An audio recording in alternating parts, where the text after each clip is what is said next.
ఎవరీడు? బుద్ధిహీనుడు. బుద్ధిహీనుడు ఎదుటి వాని మేలు ఏం చేయలేడు, ఓర్చుకోలేడు. ఇప్పుడు బుద్ధిహీనులు ఒకసారి స్తోత్రం చెప్పండి. మనం ఎవరు బుద్ధిహీనులు కాదుగా. ఇప్పుడు బుద్ధి గలవారంగా మనకంటూ దేవుడు ఒక బుద్ధిని ఇచ్చాడు. మనకంటూ దేవుడు ఒక మంచి జీవితాన్ని ఇచ్చాడు. దాన్ని బట్టి నువ్వేం చేయాలంటే, ఇదిగో ఈ బుద్ధి హీనుడి వలె, ఈ బుద్ధి లేనోడి వలె, ఎదుటి వాని మేలు ఓర్చలేని వాని వలె, ఆంతర్యములో లెక్కలు చూసుకునే ఆ బుద్ధి హీనుడి వలె మనం ఏమాత్రం ఉండకూడదు. దేవునికి స్తోత్రం చెప్పాలి. హల్లెలూయా. బుద్ధిహీనులు పరలోకం పోతారా? బుద్ధిహీనులు పరలోకం పోయారా? బుద్ధి గల కన్యకలు పోయారా? బుద్ధి లేని కన్యకలు పోయారు. హల్లెలూయా. ఎవరు పోయారు? బుద్ధి లేని కన్యకలు లెక్క చూసుకుంటున్నారు ప్రతిదానికి. ఇంత నూనె చాలే. హల్లెలూయా. వాళ్ళ ఆత్మీయత కూడా లెక్కే.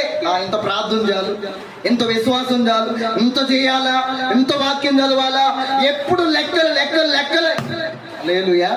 ప్రతిదానికి లెక్కలే. ఈ లెక్కలు చూసుకునే ఈ తత్వం నిన్ను ఆగం చేస్తుంది. దేవునికి ఇష్టం.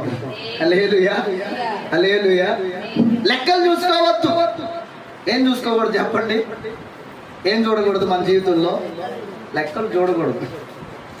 మనం చూడాల్సిన చోట లెక్కలు చూడదు. ఎవడైనా చూడండి అండి, 1000 రూపాయలు చిల్లర ఇచ్చాడు అనుకోండి.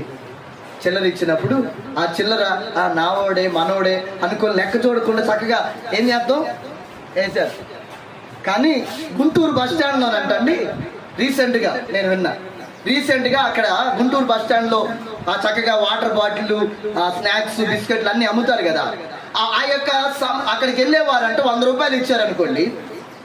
చూడండి, 100 రూపాయలు ఇస్తే 20 రూపాయలు వాటర్ బాటిల్ 20 రూపాయలు అయిన తర్వాత ఎంత ఇవ్వాలి? 80 రూపాయలు ఇవ్వాలి కదా. 80 రూపాయలు ఇవ్వకుండా 70 రూపాయలు ఇస్తాడంట వాడు. ఈ లోపల ఆయన లెక్క చూసుకుంటాడు.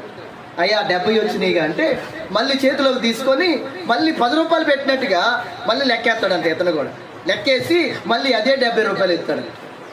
కానీ వాడు చూస్తున్న వాడికి ఏమనిపిస్తుంది? 10 రూపాయలు కలిపాడేమో అనుకోని మళ్ళీ జేబులో పెట్టుకుని పోతాడు. మళ్ళీ లెక్కేసుకుంటాడా? హల్లెలూయా. దేవునికి ఇష్టం. హల్లెలూయా. చూడండి, మనము జాగ్రత్త పడవలసిన చోట జాగ్రత్త పడం. హల్లెలూయా. లెక్కలు వేసే చోట లెక్కలేయం. కానీ దేవుని దగ్గరకు వచ్చినప్పుడు, దేవుని సన్నిధికి వచ్చినప్పుడు ప్రార్థన